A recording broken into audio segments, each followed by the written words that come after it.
dan selalu hebat luar biasa, itu dari awalnya itu dan dalam berbagai hal juga pasti paling unggul. Salah satu contoh kita kenapa sekarang Seminar dulu guys. yang bagus kokoh buat nyaman AC. Kenapa? Karena kita orang yang berilmu. Kalau tak berilmu kita pastikan kita tidak resin mungkin di pinggir jalan kehujanan. Ini sebagai bukti bahwa orang berilmu akan ditingkatkan ilmunya beberapa derajat. Apalagi nanti setelah lulus S2, ilmunya semakin bertambah, derajat semakin meningkat. Yang jadi pengacara yang Bude. kemudian bisa melakukan pembelaan secara adil dan manusiawi. Kemudian yang menjadi ilmuwan, menjadi pengajar yang betul-betul jelas dan jujur atas ilmu sesuai dengan hakikat ilmu pengetahuan. Dan itu bagian dari perjalanan hidup yang akan kita pilih. Saya dan percaya rekan-rekan Malaysia adalah orang-orang yang tepat ada di kami untuk menyiapkan masa depan bangsa, dan Prada Sumatera sedang menciptakan generasi kebudayaan ini sejatinya alhamdulillah yang akan memegang masa depan bangsa ini. Saya dengan Pak Yoyon yang berangkat dari sebagai sebuah program itu, ya kami ini seusia. Jadi kalau cerita, nama cerita seorang tua sering cerita masa lalu. Kenapa itu? Karena nyaris tidak punya masa depan. Kalau yang muda, dia menceritakan masa depan karena belum punya masa lalu. Tapi hal yang terpenting, jangan melupakan masa lalu, karena masa lalu tidak ada, masa depan pun tidak akan ada. Oleh karena itu, sebagai sesepuh, saya juga selalu berterima karena beliau juga bagian yang tepat untuk menjadi konsultan untuk kesehatan.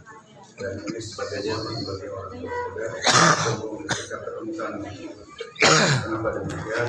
Namanya ilmu pengetahuan, pangkat, jabatan, dan kekayaan yang sering musuh saling-saling. Tapi soal usia sedikit pun tidak jauh. Itulah pentingnya menghormati orang tua. Dan rekan-rekan yang masih muda, jangan sombong kepada kami. Anda belum tentu sampai usia 50 tahun. Kami berdua sekarang sudah mencapai usia 66 mencapai 67 tahun. Lalu apalagi yang akan ditontonkan? Hanya orang bijak yang mengatakan bahwa adalah orang tua, orang tua adalah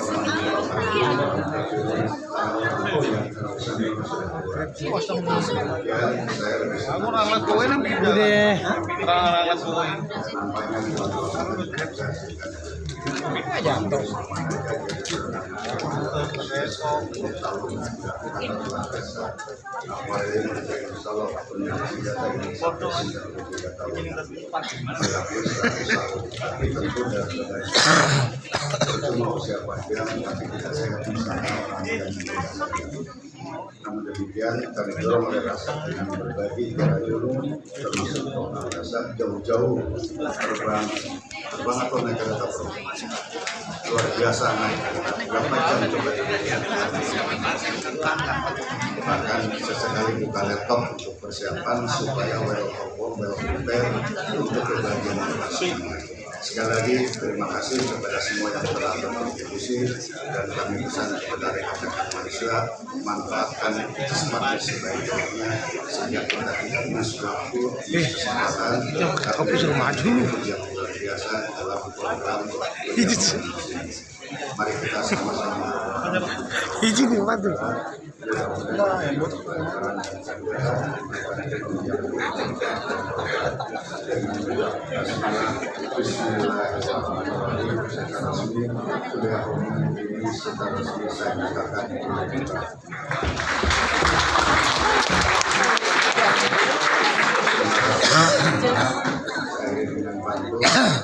saya ini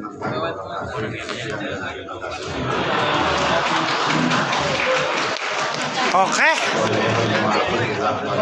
Assalamualaikum warahmatullahi wabarakatuh. Terima kasih Bapak Rektor.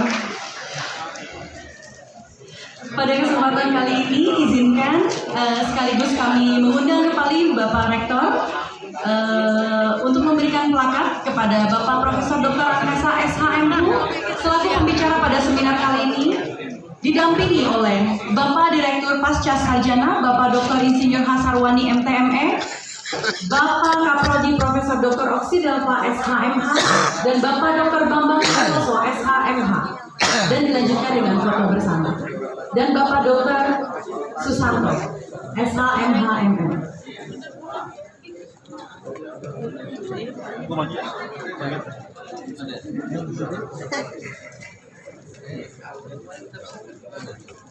Turun lah. Jangan itu di sini, enak foto. Satu lagi Bapak mohon izin. Bapak Direktur.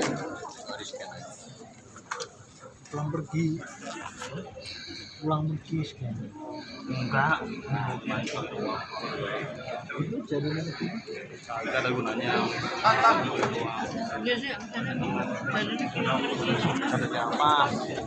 Foto bersama. Bapak Ibu dosen kita silakan untuk bisa foto bersama.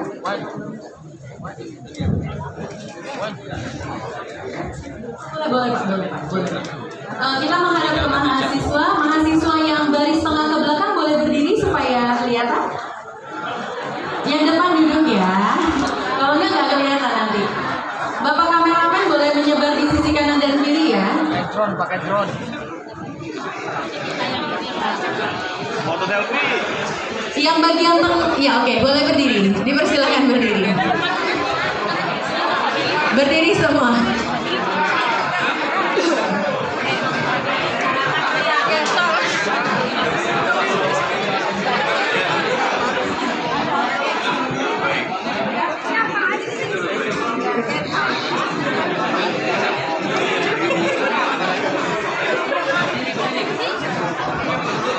Terima kasih Bapak Ibu, dipersilakan untuk duduk kembali.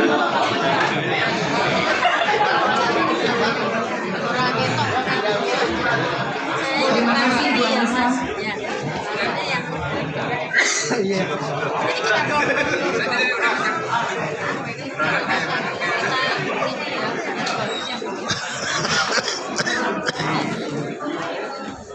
Without further ado, let's welcome our first speaker, Professor Dr. Angkasa SHMH, who will provide an overview of the regional periodical and its historical development. Let us welcome to our moderator, Bapak Dr. Susanto SHMMH, to lead us along this seminar today. The floor is yours. Please give a round of applause.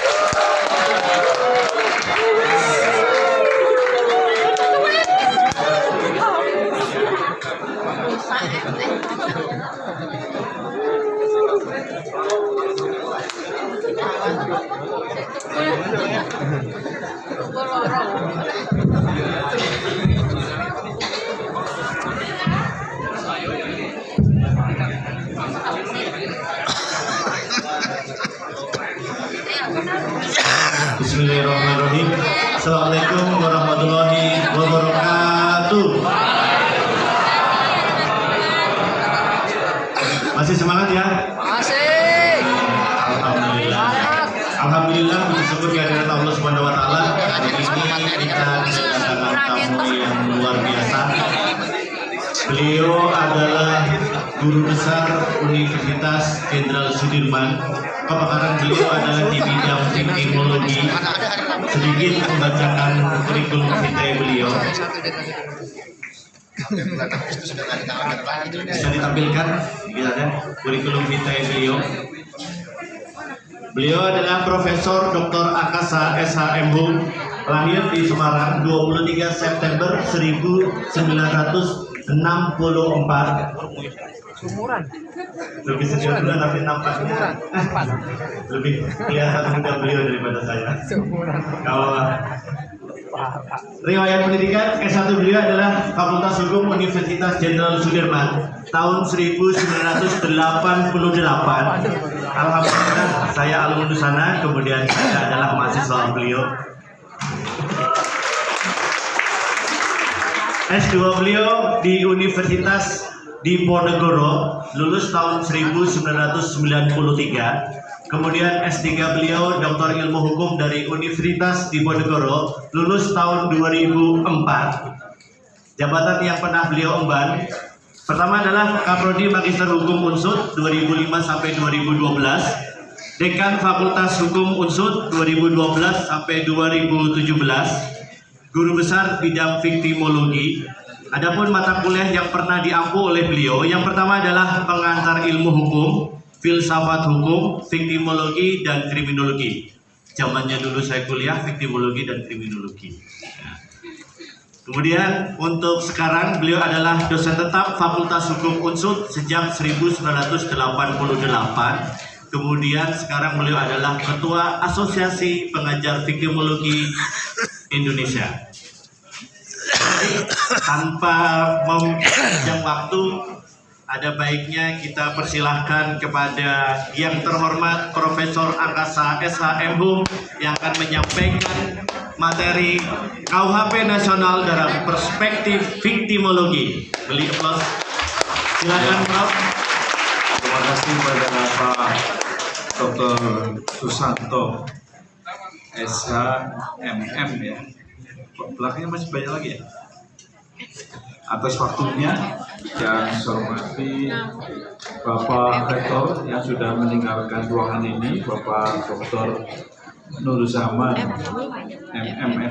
MSI, yang saya hormati Bapak Dekan, Bapak Kaprodi S2, Prof. Oksi, honornya juga keren banget ya.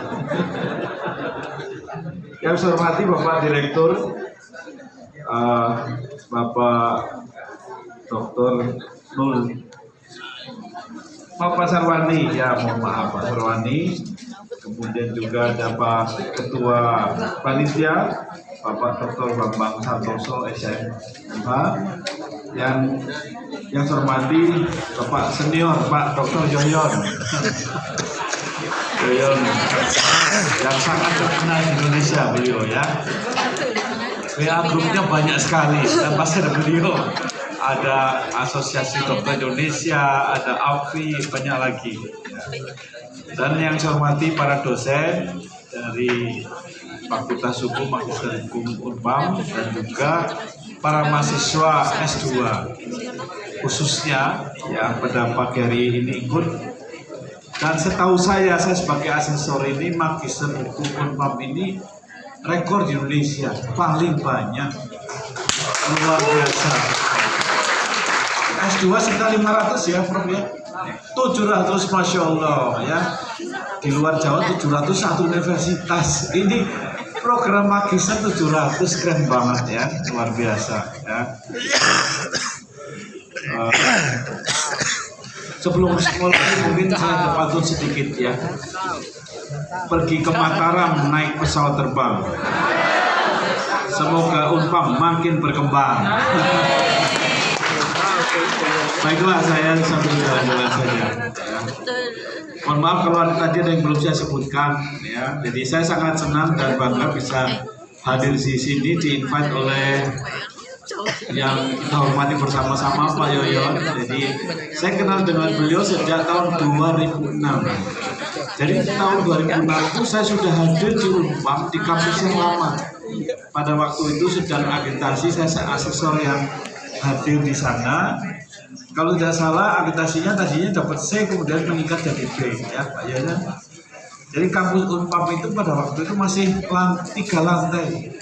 Dan almarhum Pak Sudarsono itu ikut membantu membawa batu bata merah itu, ikut jadi bersama-sama tukang. Terus Pak itu pemiliknya ya Pak, luar biasa ya. Kita juga sudah dikirimi doa, saya ikut mendoakan mudah-mudahan beliau mendapatkan tempat yang terbaik di sisinya. Amin. Bapak Ibu yang saya hormati ya, jadi saya akan melihat menayangkan judulnya dulu, KUHP Nasional dalam Perspektif Viktimologi. Kenapa saya menggunakan istilah KUHP Nasional bukan KUHP baru? Nanti kalau ada KUHP baru lagi, lebih baru lagi gitu penjelasannya. Jadi KUHP Nasional, kenapa dikatakan nasional? Karena ini semacam made in Indonesia. Seperti juga dulu kita mengenal KUHP made in Indonesia. dengan KUHAP dianggap sebagai masterpiece bangsa Indonesia. Masterpiece-nya bangsa Indonesia. Masterpiece itu karya agung bangsa Indonesia karena KUHAP itu 11-12 dengan KUHP nasional ini didasarkan atas nilai-nilai yang dibangun oleh bangsa Indonesia. Karakternya berbeda dengan HR yang bernuansa peninggalan zaman kolonial. Tetapi dengan KUHP baru yang nama KUHP nasional ini memang kita nanti melihat mendasarkan atas konsiderannya. Jadi kalau kita ingin mengenal suatu norma hukum, khususnya adalah tentang politik hukumnya. Jadi setiap norma hukum pasti ada politik hukumnya, ada tujuan yang hendak dicapai. Ketika kita melihat suatu norma hukum, jangan lupa melihat konsiderannya. Karena konsideran itu mengandung suatu nilai, tujuan itulah yang hendak dicapai. Konsideran juga bisa dipakai sebagai alat ukur apakah suatu norma hukum itu efektif atau tidak. Efektivitas hukum itu dilihat dari tujuan dari norma hukum yang tercantum antara lain dalam konsideran itu dibandingkan dengan suatu kenyataan atau realitanya. Jadi para mahasiswa khususnya ini kalau membaca norma hukum jangan di-skip konsiderannya, karena disitulah letak strategis dari norma hukum itu. Apabila saudara-saudara nantinya juga akan menjadi suatu penegak hukum, jangan lupa membaca konsiderannya. Misalnya undang-undang tentang tindak pidana korupsi, konsiderannya apa sesungguhnya? Yaitu tujuan utama mencegah terjadinya kerugian keuangan negara. Esensi dari pemberantasan tindak pidana korupsi, saya sedikit melebar dulu, adalah mencegah terjadinya kerugian keuangan negara. Antara lain seperti itu. Jadi law enforcement di bidang pemberantasan tindak pidana korupsi utamanya bukan OTT, bukan memenjarakan orang, tetapi bagaimana pengembalian itu terjadi.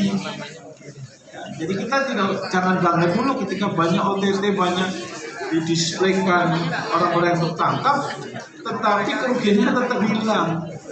Itu tuh namanya tidak efektif, karena esensi dari undang-undang itu adalah bagaimana kerugian negara itu bisa kembali lagi.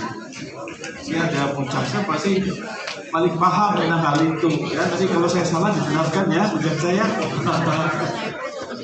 Ya, kemudian kita KUHP nasional tahu ya, artinya tadi yang disebutkan sudah disampaikan oleh Prof. Oksi, Undang-Undang nomor 1 tahun 2023. Jadi 2023 itu memang strategis, ada pasal, ada undang-undang lain, undang-undang peraturan menteri Permen Ristek Dikbud nomor 53 tahun 2023. Ini juga satu paradigma baru di dalam pengelolaan pendidikan tinggi. Ya. Nanti kapan-kapan kita bisa diskusi itu. Oke, kita melihat dalam perspektif. Perspektif itu namanya cara pandang, obstacle. Salah satu objek itu bisa dijelaskan secara berbeda kalau cara pandangnya berbeda. Kita juga bisa mengistilahkan secara berbeda terhadap suatu fenomena yang sama, tetapi cara pandangnya berbeda, menamakannya berbeda. Contohnya kasus Vina yang sekarang sedang sangat-sangat viral. No viral, no justice. Bahkan sudah ada intervensi dari Jim Korin ikut serta dan law enforcement sudah tidak percaya lagi pada APH, gimana kerjanya. Akhirnya paranormal team atau kita bisa menggunakan Jim Korin untuk ikut serta dalam law enforcement. Bertanya apakah itu bisa apa enggak? Apakah itu salah? Dalam teori kriminologi ada dua, ada satu pandangan kajian secara ilmiah, non ilmiah. Non ilmiah itu tidak pasti salah, non ilmiah juga bisa benar. Tapi itu saya topik dulu sampai sekian dulu yang. Sekarang kita kasus pidana. Di dalam pandangan kalau perspektifnya pidana itu namanya tindak pidana pembunuhan. Kalau dalam perspektif kriminologi namanya kejahatan. Kalau dalam perspektif kriminologi namanya viktimisasi. Jadi kalau satu fenomena dari perspektif yang berbeda dapat dijelaskan secara berbeda. Nah, kali ini kita akan melihat bahwa karena skip dulu sebelum ini, atasnya lagi. Nah, oke, kita jelaskan ini dulu. Jadi, yang namanya KUHP nasional ini adalah Undang-Undang Republik Indonesia nomor 1 tahun 2023 tentang Kitab Undang-Undang Hukum Pidana.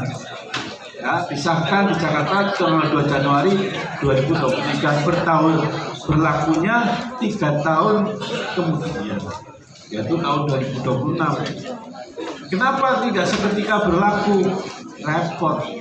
Dosen hukum pidana belum siap menjelaskan kepada mahasiswa karena tadi sudah dijelaskan oleh Prof. Oksi juga ada satu new paradigm, pendekatannya berbeda.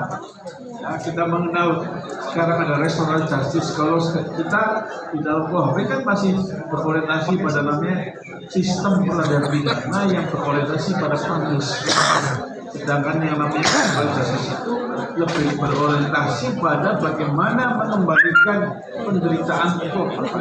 Itu suatu perbedaan, satu paradigma yang berbeda. Nah, ini kita memang perlu ada sosialisasi bagus juga. Kenapa?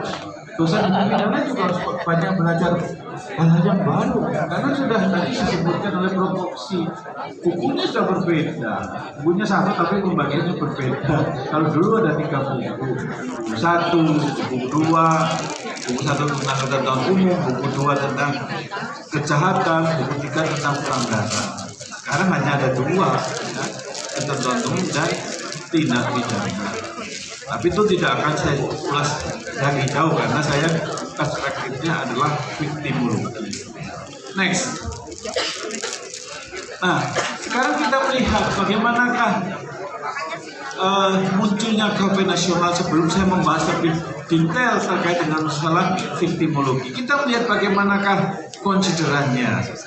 Ya, bahwa untuk mewujudkan hukum pidana nasional, ini benar juga, makanya saya memakai bukan hukum pidana baru tapi hukum pidana nasional, karena di dalam konsiderannya pun namanya hukum pidana nasional negara kesatuan Republik Indonesia yang berdasarkan Pancasila dan Undang-Undang Dasar Negara Republik Indonesia tahun 1945 serta asas hukum yang diyakini diakui masyarakat bangsa-bangsa. Masyarakat bangsa-bangsa itu sebetulnya adalah global value. Ya, nanti kita saya jelaskan sedikit. Perlu disusun hukum pidana nasional untuk mengganti kitab undang-undang hukum pidana warisan pemerintah kolonial Belanda.